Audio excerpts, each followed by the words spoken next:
Baik, hari ini kita terus masuk kepada soalan nombor 4. Yang ini adalah salah satu contoh soalan matriks yang mana dia bagi dalam soalan ayat. Okey, jadi cikgu nak minta Intan baca soalan. Allah.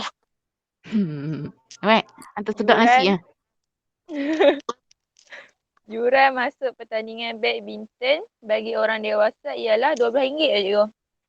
RM12. RM12 seorang dan bagi kanak-kanak berapa ringgit tu? Bagi kanak-kanak RM5. RM5. Satu kumpulan yang terdiri daripada 180 orang membayar sejumlah RM seribu je. 1,700. 40. Okey. Dengan menggunakan kaedah metrik, cari bilangan orang dewasa dan kanak-kanak dalam kumpulan itu. Okey, baik. Sekarang ni apa yang kita cikgu nak tanya dah, apa yang berbeza kat sini? Orang dewasa dengan kanak-kanak. Okey, okey. Jadi kat sini yang berbeza dia adalah kanak-kanak dengan orang dewasa. Dewasa. Jadi sekarang ni bila kita dah nampak yang tu ialah perbezaan dia, so kita kena cikgu nak ingatkan siapa yang semalam tak join kelas ni, nanti kalau kamu tak rotate phone, kamu tak nampak full soalan dia. Kamu kena rotate phone kamu. Bagi dia jadi landscape baru kita akan nampak full soalan. Okey. Jadi kat sini bila kita dah nampak dah perbezaan, dua perbezaan, kemudian sekarang kita akan wakilkan dengan satu huruf iaitu X dan Y. Jadi dekat sini maksudnya dewasa tu kita akan wakilkan sebagai X dan kanak-kanak kita akan wakilkan sebagai Y. Okey. Jadi sekarang kita akan nak bina persamaan. Jadi nak buat kaedah matriks, kalau dia bagi soalan ayat, kita mesti wujudkan dulu dua persamaan. Kamu tengok kat sini, dekat sini dia direct terus bagi 6 markah tau. Maksudnya tak ada dah lagi dia suruh cari matriks songsang ke, matriks tu tak songsang ke, dia tak cari dah. Dia terus bagi soalan ayat, lagi bila kita buat satu persatu, cikgu akan tunjuk kat mana yang boleh skor sampai 6 markah tu. Hanya daripada satu soalan ayat saja. Okey. So bila kita dah wakilkan, sekarang kita nak bina dua persamaan. Persamaan pertama, kamu tengok dia cerita pasal apa? Dia cerita pasal harga. Okey, kalau dewasa RM12, kanak-kanak RM5, jumlah dia jadi RM1,740. Macam mana nak bina persamaan? 12X tambah Okey, 12X pasal 12 dewasa. RM12 untuk tiket dewasa. So 12X tambah 5Y. 5Y. Okey, tambah 5Y. Sama dengan berapa? RM740. RM1,740. RM1,000. Okey, RM1,740. Maisara okey tak tu? Cikgu, saya tak nampak jawab soalan. Tak nampak soalan tu Pusing pasal weh. pusing telefon. Rotate. Saya dah pusing telefon dah. Pusing kepala Cuba hang. sekali lagi. Oh, hang dah pusing tapi hang nampak soalan tu blur. Tak, saya nampak nama cikgu je. Oh, cari nama cikgu Oh, lagi Caha satu. kena cari yang nama cikgu lagi satu yang ada gambarnya. Okey, nampak dah. Hampa kena tekan yang tu biar yang keluar yang ada gambar. Okey. So sekarang ni kita dapat dah satu persamaan. Okey, persamaan kedua. Okey. Persamaan kedua dia bagi pula dia cerita tentang semua orang tu dewasa dengan kanak-kanak total dia jadi 180. Macam mana hampa nak bina persamaan? Dewasa berapa orang? Cikgu.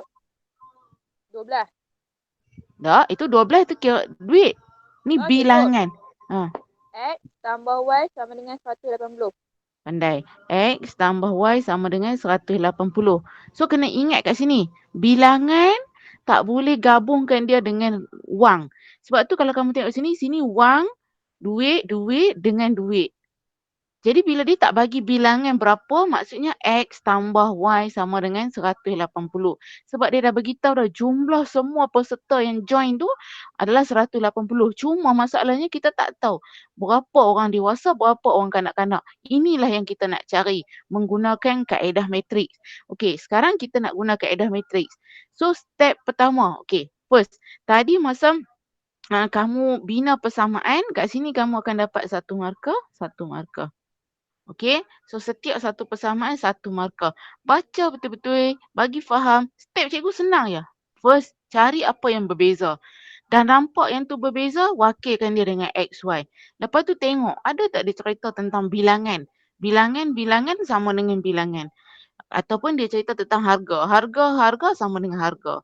Macam tu kita tengok pattern soalan dia. Okey, sekarang kita terus nak pergi kepada kaedah matriks. Kaedah matriks, first step apa dia? Christine. Buat 3 kurungan. Okey, bagus. 3 kurungan.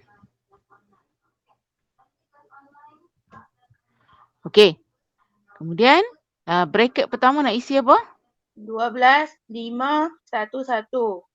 12, 5, 1, 1. Kemudian, X dengan Y. X, Y. Next. 1740. Lepas tu 180. 40, 180. Okey, dapat dah satu lagi markah. Okey, kat sini dapat lagi satu markah. Satu markah lagi. Okey, next step seterusnya. Step kedua kita nak cari apa? X dengan Y. Kita nak X cari dengan- X, Y. Okey, kita bubuh kat sini. X, Y. Sama dengan, betul nak buat apa ni? Songsang kan? Songsang. Buat sonsang. Buat sonsang dia ni. Ada dua lagi. Okey, 1 per. Apa darab apa? 12. 12. Kurungan lagi? Kurungan 1. 1. Lagi? Tolak. Lagi? 5. 5. Bagus lagi? 1. Pandai. Okey, dah ingat dah. Bagus tu. Okey, next. Buat apa lagi? Kanan Kurungan. tukar tanda. Okey, apa nak tukar? Atas bawah apa? 1. 1. Bawah? 12. Pandai lagi? Sini? Negatif 5 negatif 1. 5 negatif 1. Lepas tu isi apa lagi?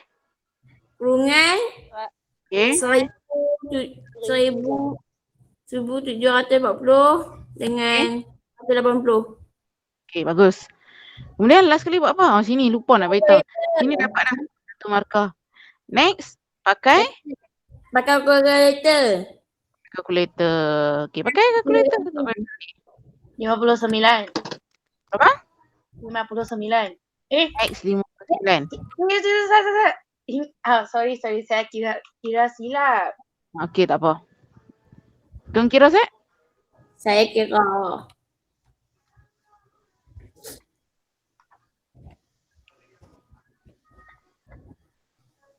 Mode 3 kali. Ambil EQN, betul ambil unknown. 20 tu. 120. X. 20. 60. Y. Lepas tu Y 60. Okey, X berapa? 100? 20. 20. X 120. Kemudian Y? Y 60. 60. Okey, so kita dah kat sini dapat lagi satu markah dan satu markah. So inilah yang kita kata 6 markah untuk soalan matriks. Okey, jadi cikgu dah ajak semua jenis trend. Trend yang sebelum ni cikgu ajak, dia suruh cari matriks songsang dulu, dia bagi 2 markah. Lepas tu kalau dia tak bagi matriks songsang, dia dah buat songsang, dia suruh cari MN pun dapat 2 markah. Lepas tu baru buat kaedah matrik dapat lagi 4. Tapi ini tak. Ini dia terus bagi direct 6 markah. Jadi kamu dah nampak dah markah kat mana kamu kena score. Buat ni sikit dapat markah, buat ni sikit dapat markah. Sebenarnya kamu boleh buat. Cikgu percaya hampa boleh buat. Cuma hampa kena baca dulu ayat betul-betul. Tengok, bila kita baca sama-sama hampa boleh buat. Jadi macam tu lah hampa kena buat dalam exam nanti. Okay, next. Kita tengok sikit yang ni. Penakulan. Okay, penakulan lah. Sebab graf tu ambil masa yang lama sikit. Jadi cikgu ajak kelas terusnya. Okay, kita tengok penakulan. Soalan A dia kata, Nyatakan sama ada pernyataan majmuk berikut benar atau palsu. Okey, bila disebut tentang pernyataan majmuk, dia akan masukkan satu ayat kat sini, perkataan. Semua atau sebilangan. Tapi dekat sini dia masukkan semua. So dia kata semua dekagon mempunyai sudut luaran 36 darjah. Okey, yang ni adalah pengetahuan am. Pengetahuan am maksudnya dekagon ni adalah sebahagian daripada poligon-poligon. Okey, senang je kamu hafal ni. Sudut peluaran, okey. Tolong take note kat buku kamu. Sudut peluaran semua poligon, okey, semua poligon adalah bersamaan dengan 360. Okey, 360. Okey. Yang ni bukan sudut peluaran saja, ini jumlah. Silap. Jumlah. Jumlah sudut peluaran. Apa maksudnya jumlah sudut peluaran tu cikgu? Sebagai contoh cikgu bagi bentuk, katalah cikgu bagi bentuk pentagon. Pentagon ni maksudnya dia ada 5 sisi. Apa maksud dia sudut peluaran? Sudut peluaran adalah sudut yang ada di luar ni. Di luar daripada pentagon ni. Contohnya kat sini. Okey. Sini. Dan sini. Tengok dia ada 5 sudut. 1, 2, 3, 4, 5. Jadi kalau dia ada 5 sisi, maksudnya dia ada 5 sudut. Jadi jumlah nombor 1 tambah dengan jumlah nombor 2 tambah dengan yang ni tambah dengan yang ini. Salah. 3, 4, 5. 1, 2, 3, 4, 5 semua ni kalau kita tambah kita akan dapat 360. Tu maksud dia sudut peluaran. Jadi dia bukan hanya khas untuk pentagon saja. Untuk semua poligon yang ada 3 sisi ke, 4 sisi ke, 5 sisi ke. Semua poligon tak kisah berapa sisi pun, bila orang sebut saja jumlah sudut peluaran mesti 360. Okey, dekagon. Bila orang sebut pula tentang dekagon ni dia ada 10 sisi. Bila dia ada 10 sisi, maksudnya jumlah sudut dia mesti berapa? 360. Tetap 360. Tetap 360 darjah. Tetapi soalan dekat sini, dia tak kata jumlah. Dia kata sudut peluaran saja. Maksud dia apa? Cikgu nak lukis dekagon tu tak boleh pasal dia 10 sisi. Tapi tak apalah cikgu anggap kamu bayangkan sudut peluaran dia ada 10 sisi. Okey. So lebih kurang 1, 2 kat sini. Okey. 3, 4. Ada 10 lah. Susah nak lukis 10. Nanti cikgu akan tunjuk gambar kat kamu. Bila dia ada 10. Okey. Bila dia ada 10, jumlah dia semua adalah 360. Dia tanya dekat situ bukan jumlah. Dia tanya satu part saja. Satu bahagian saja. Berapa nilai dia? Maksudnya, contohnya kita pergi kat contoh yang tadi ni. Okey. Bagi faham dulu cikgu ulang pelan-pelan sikit. Okey. Semua sudut peluaran dalam semua poligon, jumlah dia adalah 360. 360. Tak kisah apa nama pun. Apa nama yang dia ada? Segitiga, segi empat, pentagon, heksagon, heptagon, oktagon, nonagon, dekagon. Semua nama-nama ni, hampa ingat saja yang belakang dia ada gong tu semua tu. Kalau dia cerita tentang jumlah sudut peluaran, dia mesti jumlah dia 360. Tetapi sekarang ni, kalau hampa tengok yang cikgu bagi contoh ni, dia ada 5 sisi. Macam mana cikgu tahu? 1, 2, 3, 4, 5. Bila dia ada 5 sisi, bermaksud dia ada 5 sudut peluaran. Tengok ni. 1, 2, 3, 4, 5. Sudut peluaran adalah sudut yang berada di luar daripada tu. Kemudian, bila dia ada 5, jumlah semua ni 1, 2, 3, 4, 5 akan dapat 360. Tetapi, kalau cikgu nak cari satu bahagian saja, cikgu kena buat apa?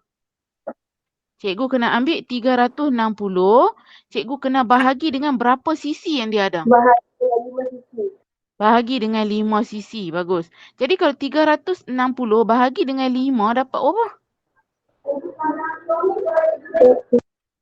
Berapa? 72. 70? 2. 70. darjah. Itu bermaksud 72 ni adalah satu bahagian.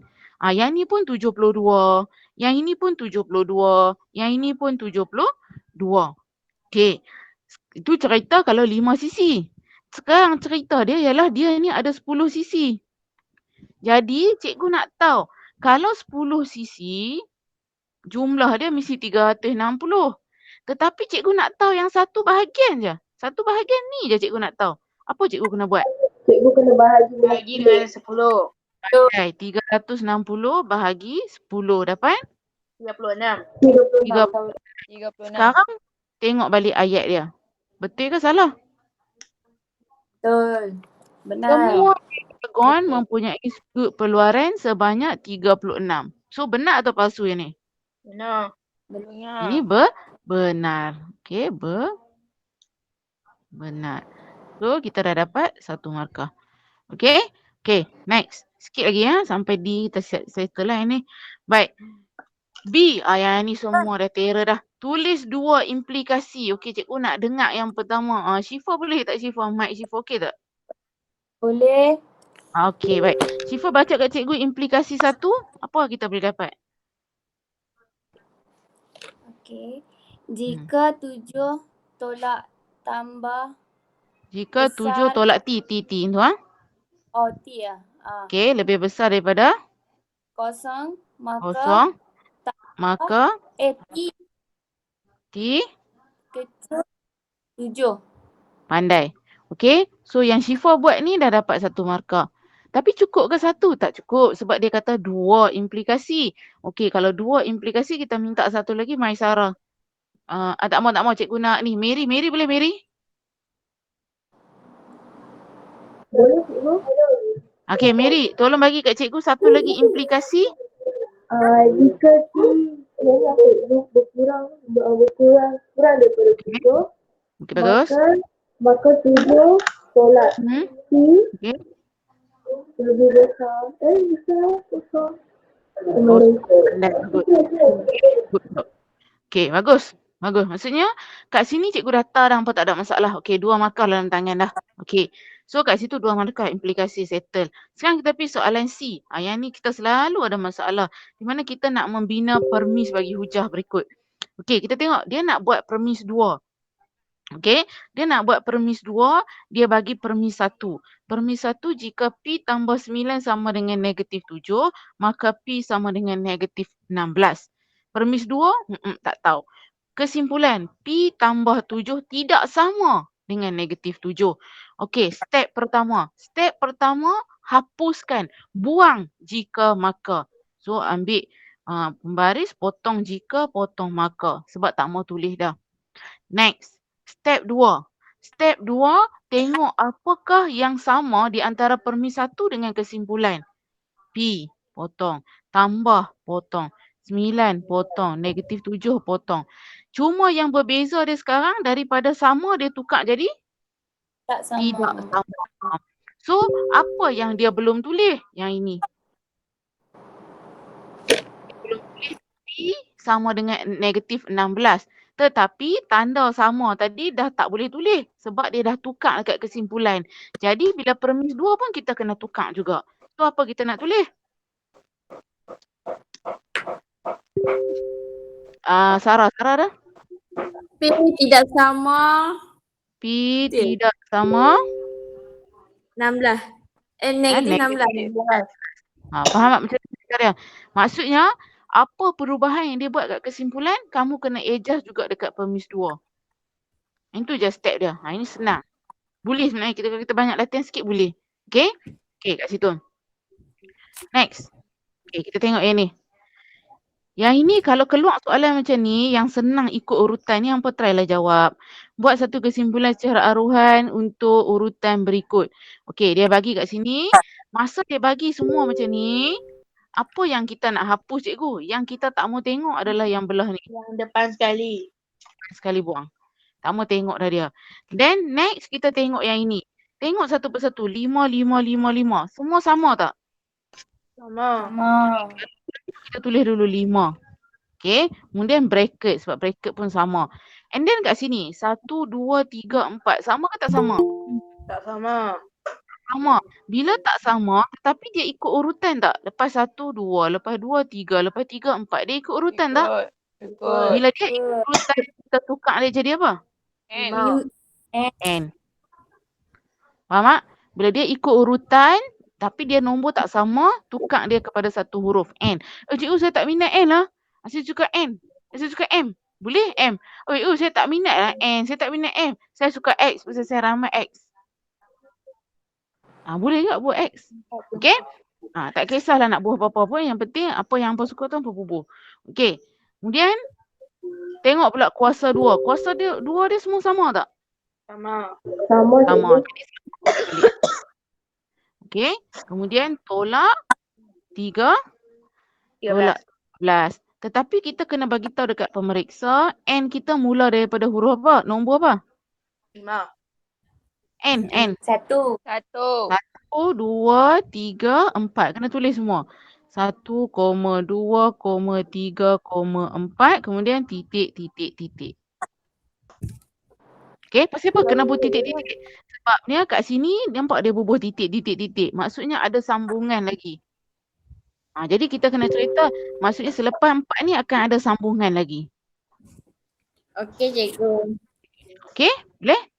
So, itu saja 2 soalan. Kamu dah buat kan? Jadi kamu boleh tanda lah. Tengok boleh dah skor berapa markah. Nanti kita bincang lagi pula lepas ni soalan graf pula. Okey? Okey, cikgu. Itu je untuk hari ni.